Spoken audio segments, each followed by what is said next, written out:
Can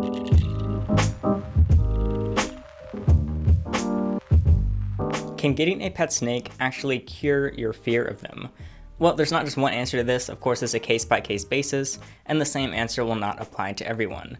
People have different amounts of fear towards snakes, or any fear, and different ways of getting over their different fears or worries or concerns. But this is something that I've been asked multiple times, most often by people that are actually scared of snakes, because they somehow stumble across my videos and they're like, I'm still scared of it, but I do see, I want to like them, or I want one, but I'm just too nervous around it. Or they just simply don't want to have to, live with a random fear of an animal. They just want to be able to get over it so they don't have to just have that, cloudy in their mind or whatever. So the most viable option that they often see is to just go out and buy one. Not necessarily something this big, but you get the idea, like a ball python or corn snake or whatever. Also, I just remembered I'm in my pajamas. It's Sunday. Who cares? I don't have a real job. So if you asked me a few years ago if somebody that has a fear of snakes should go out and buy one to get over it, whether it's a tiny, easy snake or a huge, difficult snake, my answer would have been probably yes. But now it's actually, I don't think they should. And that's for a handful of reasons that I'm obviously going to go over, but it's because I've now seen many snakes that had to be rehomed because people got them for that exact reason, or they just happened to somehow end up with it. They had the fear, they couldn't get over the fear, and they had to get rid of it. So first off, I'll just go over an example of this. A couple years ago, I got an email from a subscriber actually that watched the videos, and they got a ball python. It was their second or third reptile. I think they had a tortoise and maybe a lizard or something. And their family kind of overall was actually pretty nervous around snakes. They'd seen them at reptile expos in different places and maybe gotten hands-on, but they were still just all around quite nervous around them. So they thought that they should just go with this head on, get over the fear by buying one and owning it. It didn't work. I have that ball python now. His name is Smokey, and he's doing quite well. I found him for a good little while, but unfortunately they never really got over the fear, and I don't think they were sad to see the snake go. I'm sure they were sad that they didn't get over the fear and that they couldn't keep it, but there was clear relief once I had the snake and they didn't, and they could just go back to their tortoise and lizard that they were very comfortable around. Another example is Rosie here. She's a bit larger, and she was at my old school, if you didn't know, and somehow an entire team of faculty was too scared to work with her. So even then, a full team of people, specifically scientists, could not actually work with a snake for 2 decades. Whether it's because they just weren't motivated to, or because they were just too nervous to. And I think one of the reasons that this happens is because snakes specifically are such easy, or maybe not easy, but such simple animals. Once you have it down to a routine, it takes very little time to care for them and keep them alive, even if that's very poorly caring for them, which means that you can just kind of forget about it and say that you're going to deal with that later. When you're saying that, you're mostly saying deal with that fear later, because you could just literally throw a mouse in. Even if you shouldn't, you can just throw a mouse in, put some water in the bowl, and that's it. There's no incentive from that point to get over your fear of snakes, because at that point you can just do the basics, not think about it. It's in the corner of the room, it's quiet, you don't see it, you don't hear it unless you want to, and these people end up never wanting to. Now, people with severe, true, terrible phobias where they can't even look at a snake.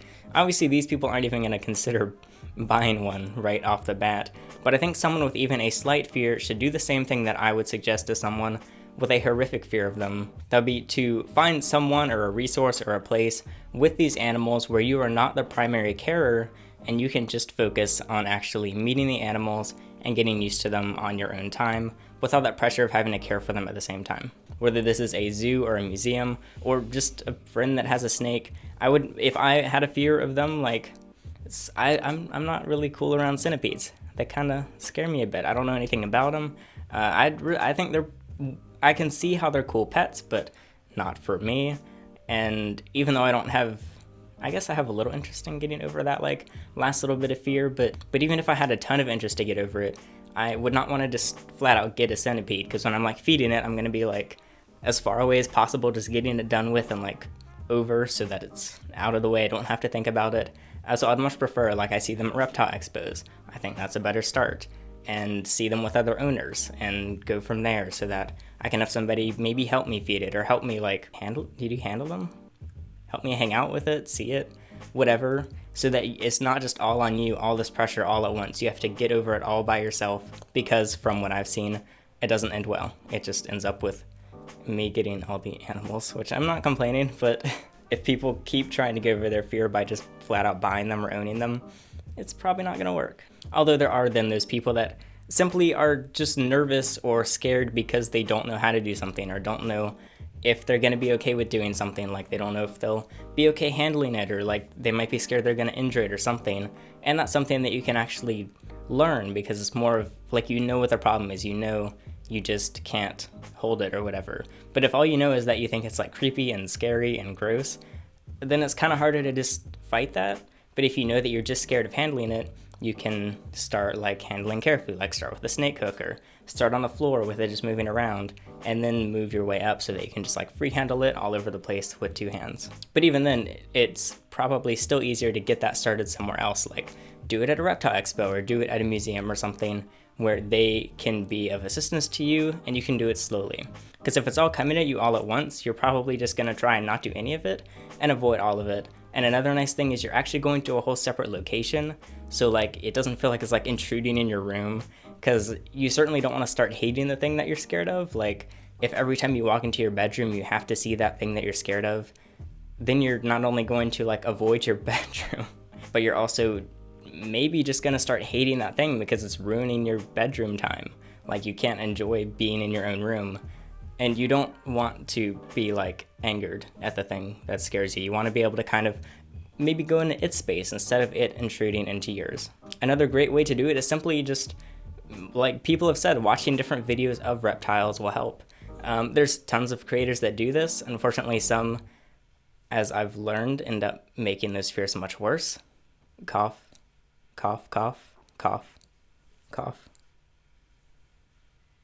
And even then, just talking to keepers, whether it's online or in person, it's a way to like remedy any concerns you have instead of just trying to figure it out on your own, in your own house, in your own room with this animal that you're trying to not only not be scared of, but also keep alive and keep happy. So for those reasons, I would consider it much better not to just flat out get a snake if you're scared of it. Now, snake fear, this is kind of separate, but it's also kind of a weird idea in general, because I feel like a lot of people almost play into their fears and want to be more scared of it. I'm in no way trying to like deny that phobias are real, because they are extremely real. There are those people where it feels a little fake. They just want to be scared of it just because you're like supposed to be, or because I almost feel like some people just like the adrenaline of being scared of something. Like even at Repticon, there's these people that like claim they're like really scared and they're like really hands off. It's almost like they're playing it up a little. There's plenty of people that definitely weren't and that were actually terrified out of their minds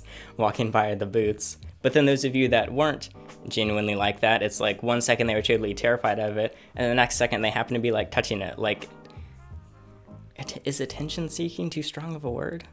Because I feel like those people kind of really just ruin it for the people that are truly scared, because it's like everybody might start just thinking like, oh, nobody has a fear of this thing, it's all just made up because they want like attention or whatever.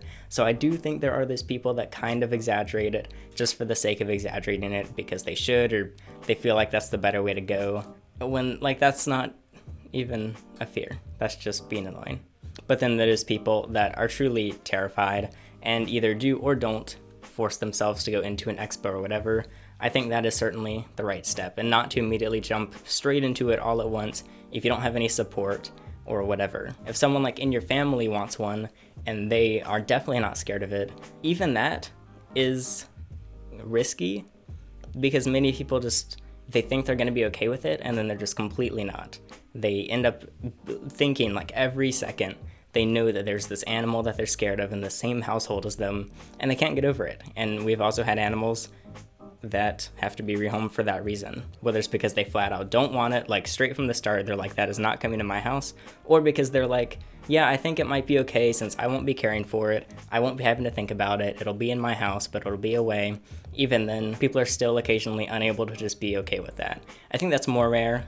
Most often, I believe when people have general fears of reptiles or snakes, they'll be fine if another family member has it, but it's not guaranteed that they will be okay with it, which is another reason to try and get hands-on with them beforehand. Which I know I was throwing shade at Brian before, but something even like the Reptarium. With all due disrespect, I can respect the Reptarium, and that is a place, it's basically just a zoo or a museum, where I don't know if you can actually handle animals there, but even then, you're able to get as close and personal with them as possible without them being your own. So maybe that's a good starting point for you.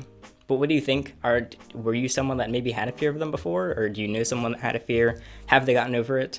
How did they get over it, or are they still not over it? You can let me know. So I had usually I write outlines for videos. I had no outline for this one, so hopefully it wasn't too mixed up and confusing. So now my shoulder's completely falling asleep. I think Rosie fell asleep there for a minute too. Hopefully you enjoyed. Hopefully you got something out of it. If you do or don't have a fear, if you're just interested or whatever. But yeah, this is a huge discussion video where my opinion on this is most certainly not the only one.